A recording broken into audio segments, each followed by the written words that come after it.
الحمد لله حمدا كثيرا طيبا مباركا فيه وأشهد أن لا إله إلا الله وحده لا شريك له هو الحق المبين وأشهد أن محمدا عبده ورسوله صلى الله وسلم عليه وعلى آله وأصحابه أجمعين أما بعد.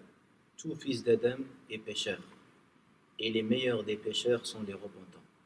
Il y a une règle importante dont chacun d'entre nous doit tenir compte à chaque moment de sa vie. ما نزل بلاء إلا بذنب وما رفع إلا بتوبة.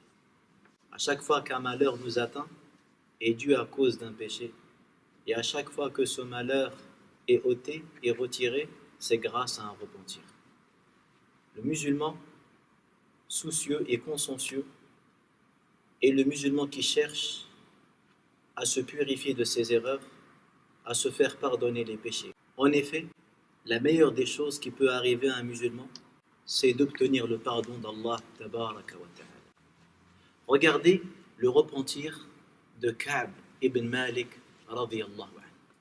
Ka'b ibn Malik radiyallahu anhu avait commis une erreur qui lui a valu justement al-hajar de la part de Nabi alayhi salatu wasalam et de tous les compagnons.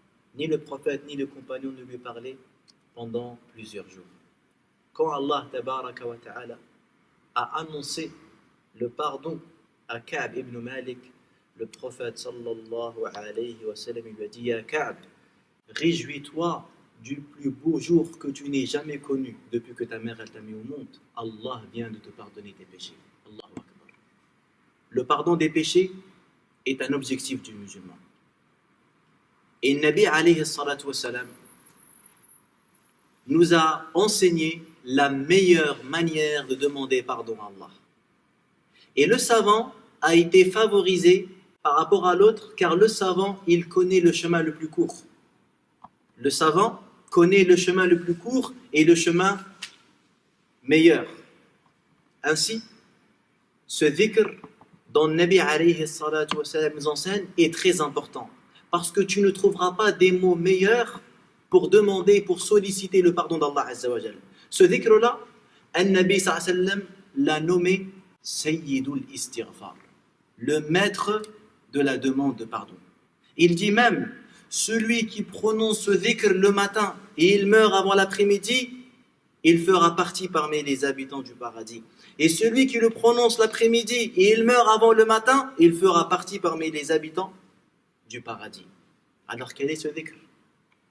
L'imam Bukhari rahimahullah il rapporte d'après Shaddad ibn Aus que Nabi sallallahu alayhi wa sallam a dit Sayyid al-Istighfar, le maître de l'istighfar, c'est que tu dises Allahumma anta rabbi la ilaha illa ant khalaqtani wa ana abduk wa ana ala ahdik wa wa'dika mastata'at a'udhu bika min sharri ma sana'at أبوء لك بنعمتك علي وأبوء بذنبي فاغفر لي فإنه لا يغفر الذنوب إلا أنت. هذا ذكر مقيد. Ce dhikr est relatif. Il a un temps précis. Le musulman le prononce le matin et le soir. Mais à partir de quand le matin? Les gens de science disent les adhkar du matin, elles commencent, le moment le plus propice pour les prononcer, c'est après l'adhan. Et le mieux, c'est de les prononcer après la prière de l'Fajr. Quant au adhkar de l'après-midi, elle commence après l'Asr. Et le meilleur temps propice est celui qui précède la prière de l'Maghrib, qui précède le coucher du soleil. وَسَبِّحْ بِحَمْدِ رَبِّكَ قَبْلَ طُلُوعِ الشَّمْسِ وَقَبْلَ غُرُوبِهَا. Que veut dire ce dhikr-là? Allahumma anta rabbi. C'est par ces mots qu'on commence. Allahumma, à la base, c'est Ya Allah. Cette Ya en langue arabe, on l'appelle Ya un-Nida, la Ya de l'interpellation. Elle a été retirée. Ya à la place, on l'a remplacée par le mime. Allahumma. C'est la raison pour laquelle on ne peut pas dire Ya Allahumma. On dit Allahumma. Anta Rabbi. Tu es mon Seigneur. Khalaqtani. Tu m'as créé. Wa ana abduk. Je suis ton serviteur. Wa ana ala ahdik. Et je suis sur ton engagement. Wa wa'adik. Il y a ta promesse. Mastata'at. De ce que je peux. A'udhu bika min sharri ma sana'at. Je te demande de me préserver contre le mal que j'ai fait.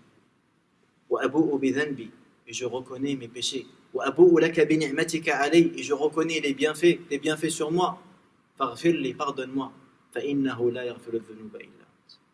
Ce dhikr-là, il commence par l'affirmation du tawhid. D'ailleurs, les savants expliquent le mérite de ce dhikr, du fait que le musulman commence sa journée par le tawhid et il termine sa journée par le tawhid. L'imam al-Safarini, rahimahullah, a écrit un livre qu'il a consacré totalement au mérite de ce dhikr. Ce dhikr comporte, premièrement, la reconnaissance du musulman de l'unicité d'Allah Azza wa Jal. Allahumma anta rabbi, la ilaha illa ant, la meilleure parole, la plus grande des vérités. Et également, dans ce dhikr, il y a une reconnaissance de la part du serviteur des bienfaits de son Seigneur. Abou laka bi ni'matika alayk. Je reconnais tes bienfaits sur moi. C'est-à-dire tous les matins et tous les soirs, tu proclames ta reconnaissance et ta gratitude vis-à-vis d'Allah, que tu reconnais ses bienfaits. Les bienfaits de la vie, les bienfaits de la foi, les bienfaits que tu ne peux compter. Tu le dis par ton cœur et par ta langue. Abou laka, je reconnais tes bienfaits sur moi. Et je reconnais mes erreurs, je reconnais mes péchés, je reconnais mes manquements. Faghfirli, pardonne-moi. Par ailleurs, les gens de science nous informent qu'il y a 3 manières d'invoquer Allah. La première, an tad'u Allah azza wa jal bi asma'ihi wa sifatihi. Tu invoques Allah par ses noms et par ses attributs. La deuxième, an tad'u Allah azza wa jal bi dhikri halika. Que tu invoques Allah azza wa jal en décrivant ta situation, en décrivant ton besoin. Et on trouve souvent cette manière dans le Coran. Citons l'exemple de Moussa alayhi salam. Lorsqu'il se trouvait dans la difficulté, lorsqu'il était éprouvé et pourchassé par Pharaon, il s'est retrouvé dans un lieu où il souffrait de la faim, de la solitude. Il dit Rabbi inni lima anzalta ilayya min khayrin faqir. Seigneur, je suis pauvre de tout bien que tu puisses me donner. Également le comportement de Ayyub alayhi salam, qui a invoqué son Seigneur en décrivant sa situation. Rabbi inni massani ad-durr wa anta arhamur rahimin. Seigneur, le mal m'a touché et tu es le plus grand des miséricordieux. Et ils ont invoqué Allah Azza wa Jal en décrivant leur situation. Tellement ils ont atteint un degré de pudeur vis-à-vis de leur Seigneur, ils invoquent Allah en décrivant leur situation. Et la troisième manière d'invoquer Allah Azza wa Jal, c'est de lui demander directement. Les gens de science nous disent que la première manière est meilleure que la deuxième. Et la deuxième est meilleure que la troisième. Mais vous savez quoi? Le mieux de tout ça, c'est de regrouper entre les 3 manières en même temps. Et justement, dans ce dhikr-là, on trouve les 3 manières réunies. Allons voir. Allahumma anta rabbi, la ilaha illa ant. Khalaqtani wa ana abduk wa ana ala ahdik. Ici, il y a tawassul bi asma'illah azza wa jal. Il y a la première manière, parce que tu es en train justement d'évoquer l'unicité d'Allah, tu es en train d'évoquer ses noms, ses attributs. Abou'u laka bi ni'matika alay wa abou'u bi dhanbi. Je reconnais mes péchés et je suis reconnaissant de tes bienfaits. Là également, il y a ce qu'on appelle al-i'tiraf bil khata wa al-i'tiraf bin ni'ma. On reconnaît l'erreur et on reconnaît les bienfaits d'Allah. Puis la troisième manière, faghfirli, pardonne-moi. On sollicite le pardon d'Allah directement. Donc à travers ce dhikr, on a regroupé les 3 manières d'invoquer Allah. On a évoqué ses noms, Azza wa Jal, ses attributs, mais aussi on a formulé cette reconnaissance de nos péchés, de nos manquements, mais également des bienfaits nombreux de notre Seigneur. Et enfin, on a sollicité, on a demandé le pardon à Allah directement. Alors ne manque pas, chers frères et chères sœurs, tous les matins et tous les soirs, de formuler ce dhikr avec une présence de cœur et une présence de l'esprit. Mais aussi, bien sûr, ce dhikr, tu peux l'utiliser et tu peux l'employer d'une manière globale, mutlaqa.